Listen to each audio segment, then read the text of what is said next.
Look, let's keep it real. They gave it a good go. Dortmund gave it a good go. But as I was watching the game, first of all, this has to be so far game of the season. It was a really great game. Very wild, wild west, super attacking. But I think all in all, what you had was a really, really good game.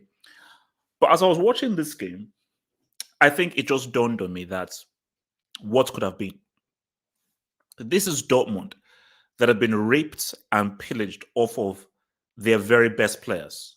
Completely ripped and pillaged off of their very best players. And they were still, remember, these are the guys who've lost Sancho and so forth, and they were still able to compete with the behemoth that is Bayern. And I'll be real with you. I'm still worried for Barcelona. When we'll get to Barcelona, I'm still worried for Barca. Bayern don't look invincible. They don't look invincible. Because you look at that game, and he said to say that, look, man, the ref flopped. The ref flopped. Yeah, fair enough. It was a penalty to Bayern because Hummels is trash. Dortmund had a clear, that was a clear penalty.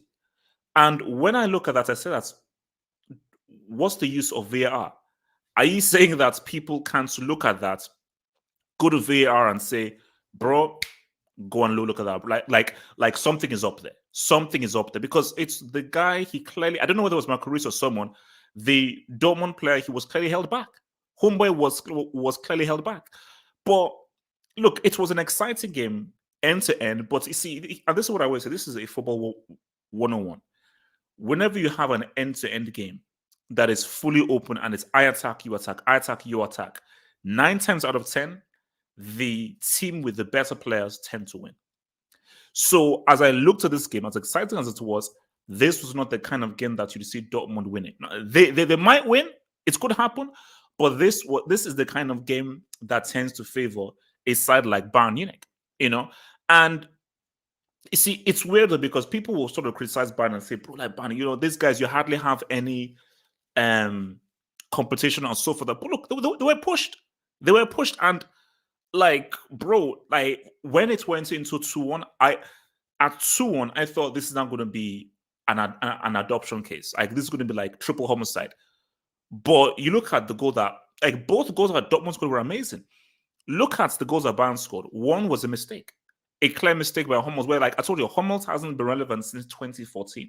I don't know how he's still playing. This guy was, the last time he was relevant to anybody was back in 2014.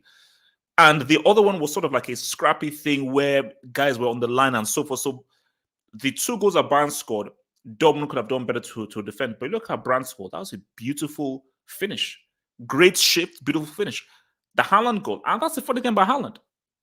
We just had a discussion about what happened with Chelsea. And I'll talk about your boys and so forth, about what's happening in the Premier League. But we just had a discussion with regards to Haaland and Lukaku. Forward said, and I quote, there was no point in Chelsea waiting for Haaland because he is in the very same build as Lukaku. And I was like, no, Haaland is more clinical. Lukaku doesn't score that goal. That goal that Haaland scored against Neuer, not just a riff from the streets, against Neuer, that was and also that's with his right foot. So he called that ball round with his right foot. And I'm sorry, that is not the kind of goal that your boy think you would score. But I look at it and I say to myself that, what if Dortmund had all their guys?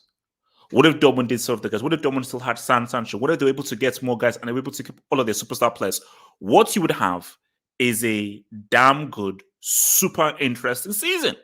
You'd have a freaking money Bundesliga season. So I don't know whether the German FA could do much.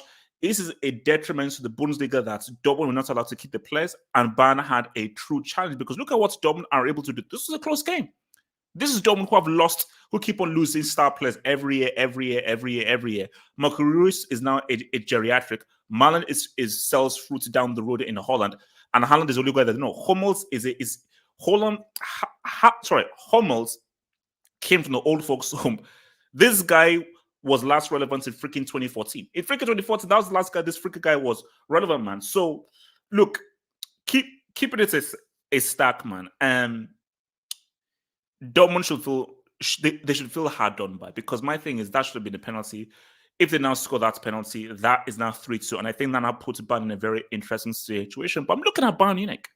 I understand how they're still a quality team, and Lewandowski again, two more goals to add to his repertoire as an insane goal scorer. So I get that, but my thing, I'm looking at Bayern like they were also ultra attacking with Hansi Flick, but they look really, really like, I'm not sure Nagelsmann has really understood the balance between defense and attack. Personally speaking, I don't think he has.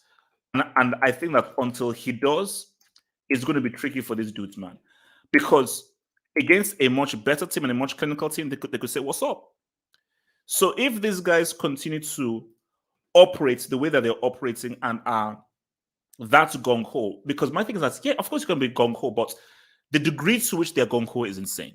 It's absolutely insane, bro, because Bayern don't look invincible. They're good.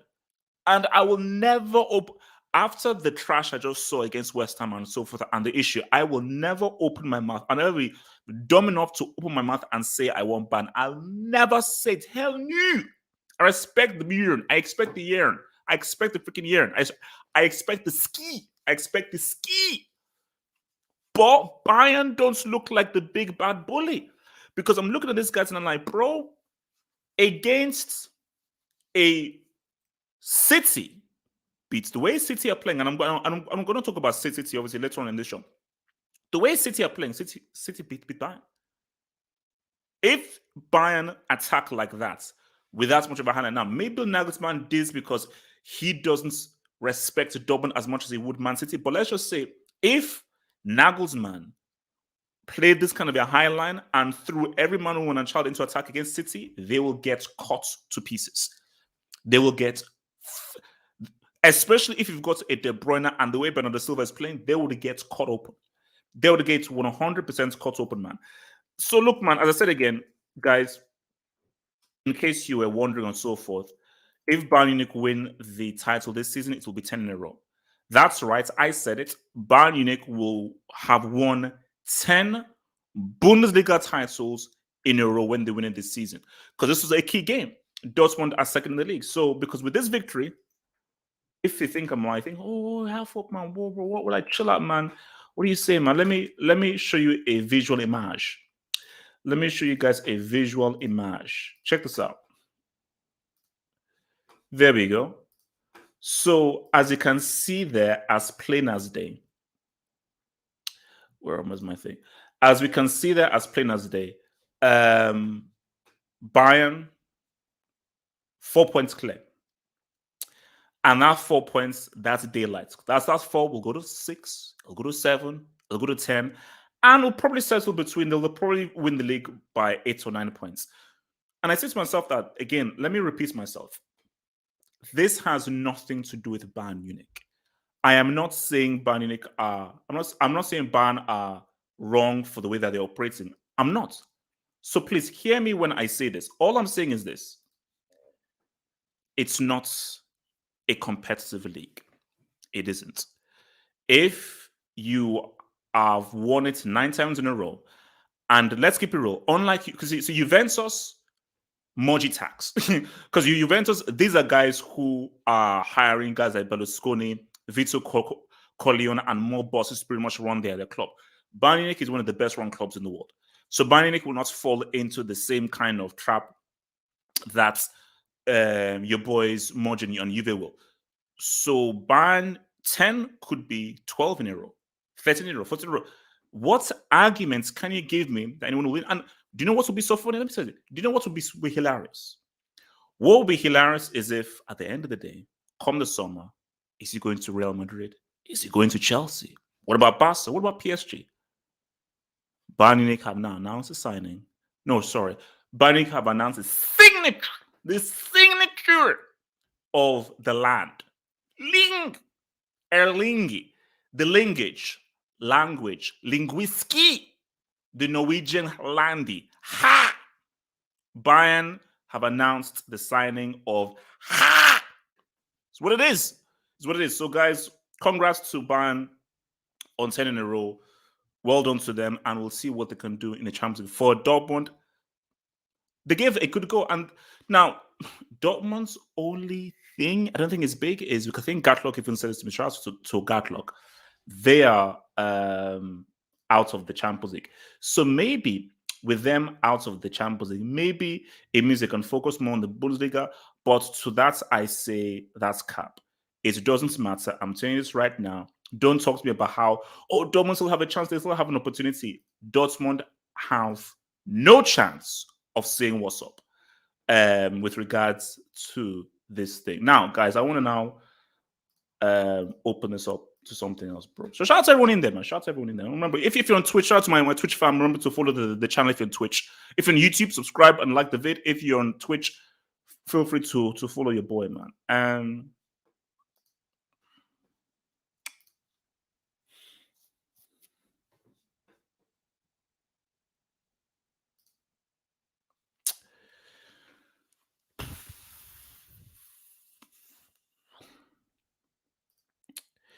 I warned Chelsea, bro. I warned them. I warned Chelsea, bro. I warned them. Because, I'll just keep it, because obviously I was busy doing things and so forth. So I'll just keep in tabs on the score. So I think at halftime it was 0-0. I was like, yep, they'll score. Then I checked back again, and then it was like the 76th minute. It was still 0-0. I was like, and remember what I said was, it would actually be more annoying if Liverpool were to drop points after Chelsea lost. I was like, that'd actually be much more annoying. This is the difference between realistic title challengers and fake title challengers. Chelsea are fake title challengers. Liverpool are real title challengers. And it is very obvious with the fact of the matter that 94th minute, they found a guy to get that goal. Chelsea don't have an Origi. They don't. Salah can score all the time. And Salah scores most of the time. But Salah, Salah cannot score all the freaking time. He can't score all the time. Salah is a dude that cannot score all the freaking time. So you need someone to be able to come in and say what's up. And for Origi to come off the bench, how many big goals has this guy scored? I remember him scoring a huge goal against Newcastle. We obviously know the most famous goal of all time, the corner taken quickly against Barcelona. Probably one of the most iconic goals in Champions League. Yeah, one of the most iconic goals in Champions League history. And yet again, 0-0. Keeping in mind that they knew that Chelsea dropped point. Like, look, this was the goal that, for the time being, before we get to the, this was the goal that, for the time being, put them up ahead in the league. And for me, I think, look, it's you know what I call it? It's called back to regular programming. That's what I call this. I call this back to regular programming. And by regular programming, I mean that it's going to be about these two guys, Liverpool and Man City. And I think for Liverpool, I still have questions about the defense. And I still feel that they need more reinforcements for me to really believe that they're able to say what's up. But they have the players to be able to do something. And because they know that they've won this title before, even without those reinforcements, they've got an oil rig. Let's just say they've got an oil rig. Chelsea doesn't have an oil rig. So any Chelsea fan that's trying to come to me and say, oh, but Chelsea have a chance, it's not over. It's over. And I wish I had Ford here and I could show Ford the stats. See, this is a key moment in the title race. It's a key moment. Chelsea losing to West Ham. And it's not that Liverpool won. It's the way they won. If Liverpool beats Wolves by 3-0, okay, that's still good. But the fact of the matter is that they were able to get that last-minute winning goal. It gives that extra edge. Trust me, not all wins are the same. A 3-0 win and a 1-0 win deep into injury time, those are two very, very different things. Because that 1-0 win, it reinforces a sense of like, we always believe we can win. No matter what, we always believe we can say what's up. We always believe that we can put that ball inside that freaking fishnet there. And Origi, he's been an expert. Because I've always said to myself that, could you say that Origi is a dude who, look how many times he performs for Liverpool? And I said this after the shakedown at Anfield. Or rather, sorry, I call that the nightmare at Anfield. After the nightmare at Anfield, I thought that, bro, Klopp started the dude. He started Origi, and Origi wasn't good. And it's similar to guys like a Torren Reflo or a Solskjaer, where there are guys, it's a weird thing, who are just better and much more effective off the bench. Now, Origi is a dude where I want more minutes. And if you're any professional player, you're not happy at being a sub merchant. No professional player who respects himself, specifically a striker, is happy to be a super sub merchant. Now, for Liverpool, it's freaking great. So I don't know what Origi's sort of mind is, because I don't think Origi has ever maybe tried to push or urge himself to try and actually move over to like a different team or so forth. But look, man, as long as they have him, Liverpool now know that, okay, if Jota doesn't say what's up, and from what I heard, because I didn't see the game, but guys said that Jota was missed a lot of chances. So you have a situation where Jota's missing chances, maybe Salah's off day, and within Salah who even gave the ball to him, someone needs to be able to step up. And that is how you win a title. Chelsea don't have this opportunity. Chelsea doesn't have this kind of dude who's able to come in, say what's up, and be able to live. They sadly don't. And that's why Liverpool, man, they'll be dangerous.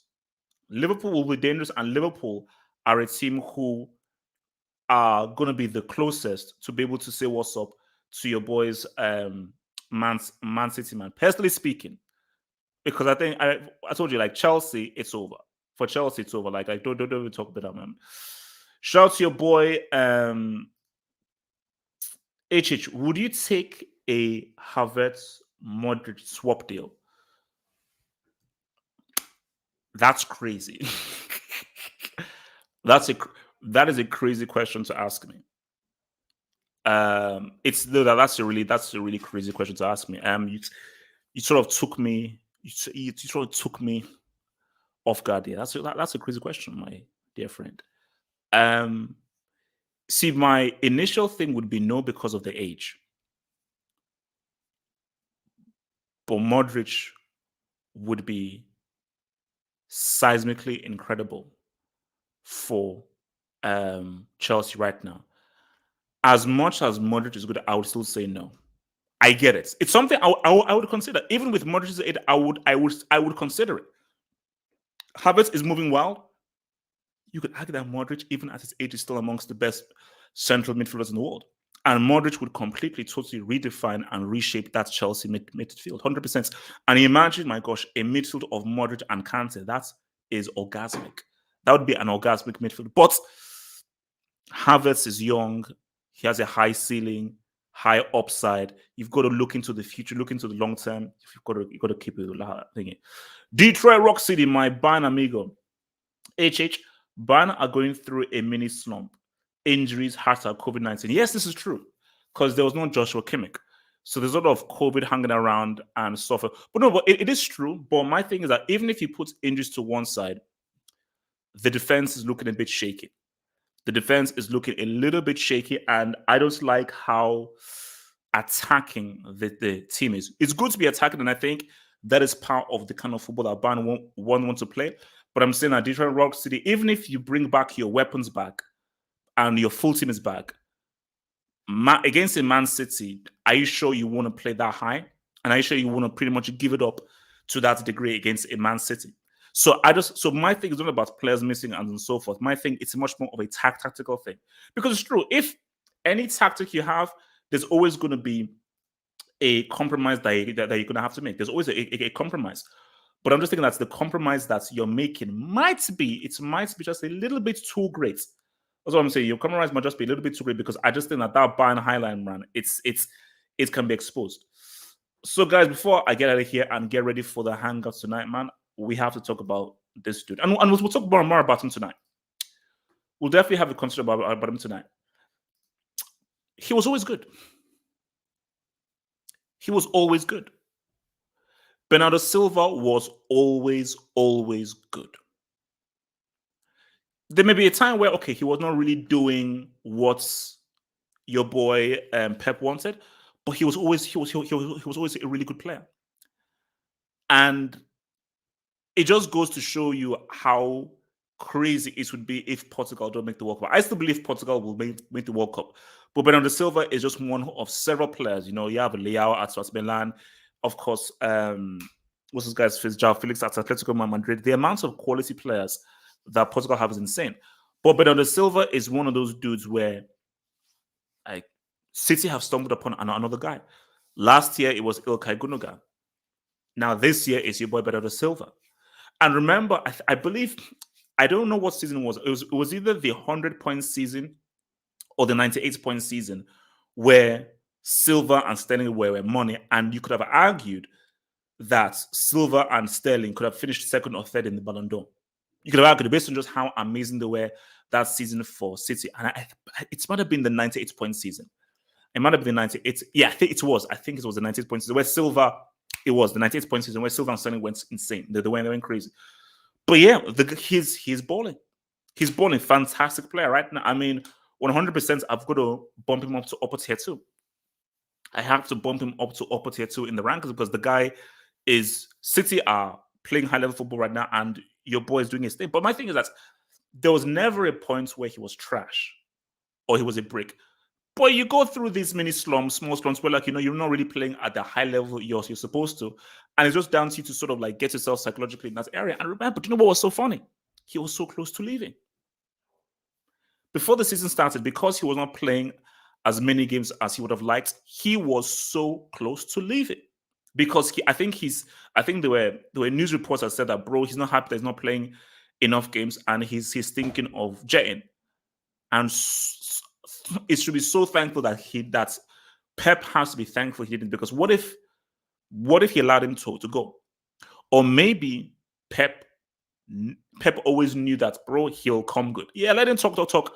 I'll bring him back when I feel that the time is right based off of training. And Pep played it like a masterstroke, man. You know, he waited, gave him time, went to the on to he could do his thing, and he's now can say what's up. And again, it's another issue as to why it's going to be very hard for Chelsea to say what's up, because this is yet another.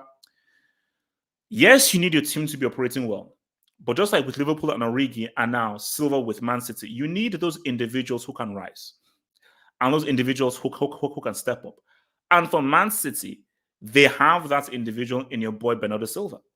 And I think that's especially when you're now looking at now Sterling is now scoring. So once Sterling now finds his feet, he now finds his confidence, bro, it's gonna look good. It's gonna look good. So I mean, if you look at the Premier League table right now, it's looking a bit tricky. It's looking a bit tricky. There we go. There we go. It started so well, guys. It started so well. It started so bloody well. And there we have it. You know? City top, Liverpool second, Chelsea third. And Chelsea now have to now play catch up. And do you really want to play catch up against City and Liverpool? That's what I'm saying. I mean, do you really want to play catch up? I mean, look, Chelsea at 10. Well, it depends if Arsenal, because Arsenal have a game in hand though. So that's 10, could go to 7. But do you really want to play catch up against Liverpool and Man City? Because, bro, these are guys who can get 95 plus points. And once Liverpool and City smell blood, as of right now, Pep and Klopp will drill it to their players. Guys, it's now focus mode. It's now focus mode. Because, like, guys, let's keep it real. The greatest title race of all time, and I mean of all time, unless you can tell me something different, the greatest title race of all time was the season of 98 points and 97 points. Again, guys, chat, tell me, unless I'm wrong, tell me a season where the team in first place got to 98 points and the team in second got to 97 points. And it went down to the last day of the season. That has never happened. That has never happened. And I do feel that we could be in. Obviously, COVID is going to pretty much screw things up. Now, I don't believe that we're going to see anything like 98 or 97. We could see 90. We could see 90 plus. I don't think we're going to see anything above 95 points. But I do believe that people will say, oh, no, half up. There's no time. There's still time. Screw you. Screw you. I don't give a damn whether there's still time. I'm telling you what is. And the fact of the matter is, this is not going to be a 2-horse race. And we're now going to not see Liverpool and Man City go back to back to back to back to back. And it's going to be, again, another case of who blinks first. It's going to be another case of who blinks first.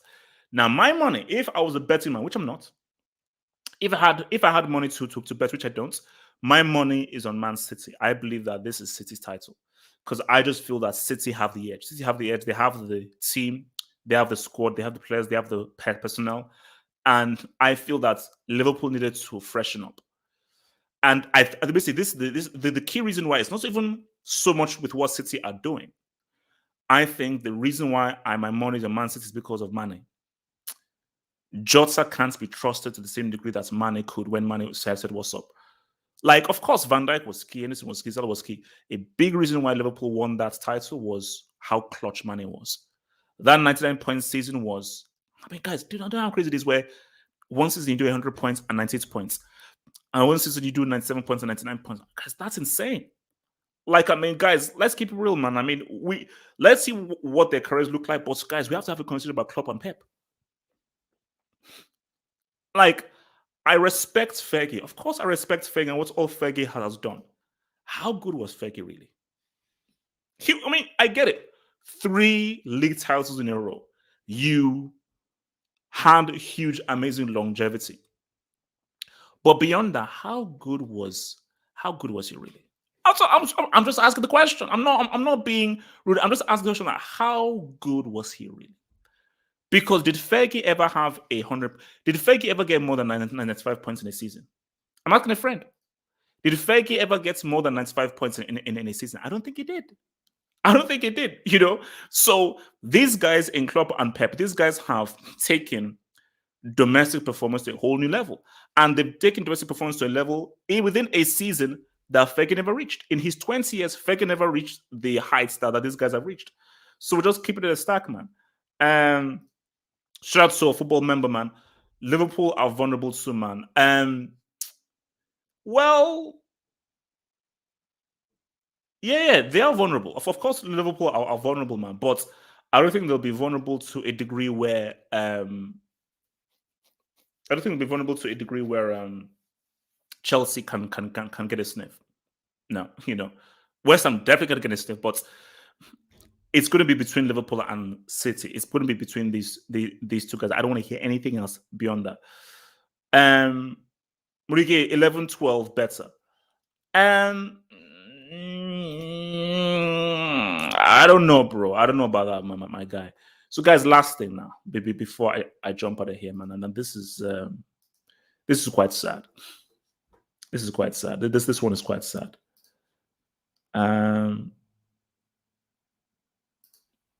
This one is quite sad, and it's funny because I think a message has just popped up which combines into this, man. Ooh. Let me show you this little pic, man. And I got it, guys. I told you this is really sad right now. Where are we? Open image, a new tab. There we go. So this, and we're going to discuss this more tonight, man.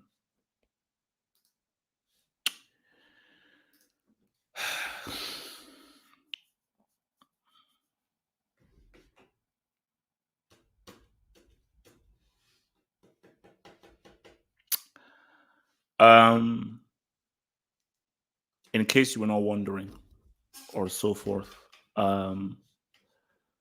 Barcelona took their first L under Xavi. They took their first L. The honeymoon period is over.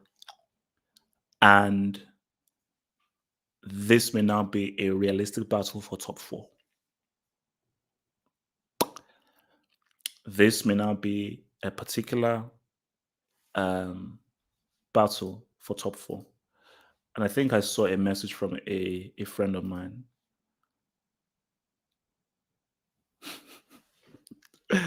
I told you about the Griezmann curse. It's real, bro. Wait, hold up. Now, what is word? Oh no!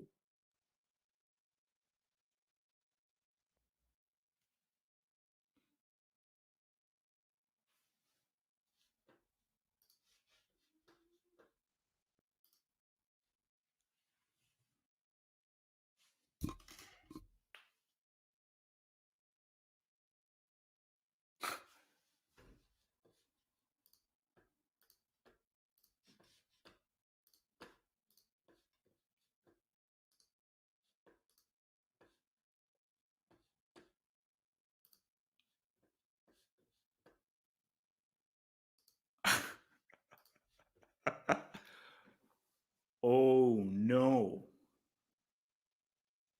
Oh no. Guys.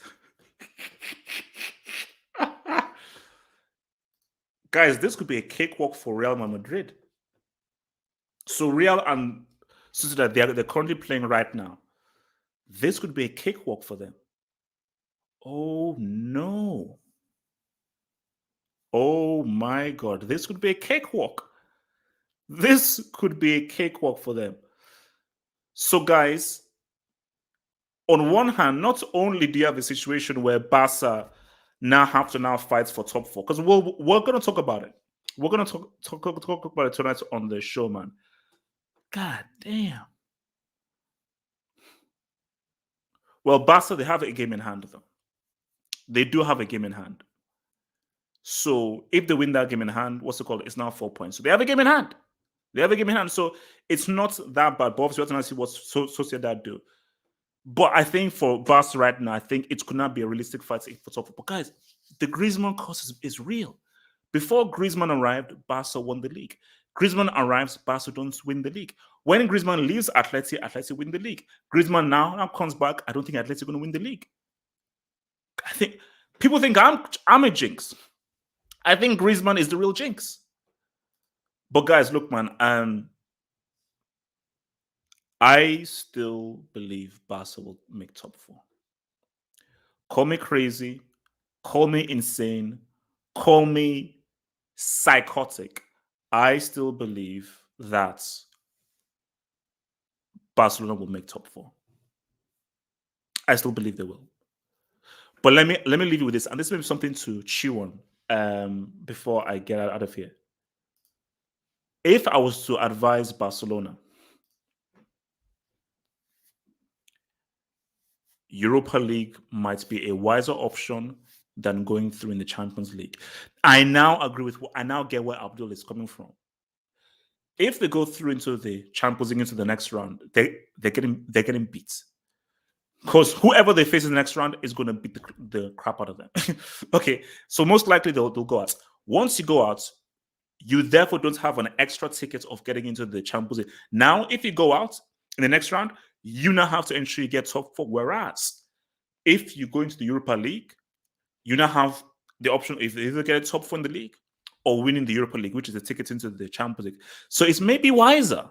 If this if it's going to be a difficult season for you to get top four, it may be wiser to throw the game, get into the Europa League, and try to win the Europa League. As embarrassing as it would be, as much of an embarrassment as it would be, I just think that it would perhaps be the wiser thing to do because, see, I still believe they'll make top four, but it ain't a guarantee. And if something ain't a guarantee, you need a plan B. Okay? If it ain't a guarantee, you need a plan B. Okay, so look, we'll see about it, man. But like, look, man, guys, in short, Bayern, 10 in a row. Liverpool, Man City, we're gonna have another fascinating title race. Chelsea screwed up and throw away their title chances. And Griezmann is a jinx and one of the most overrated players of all time. Pray for Barca. Pray for Barca.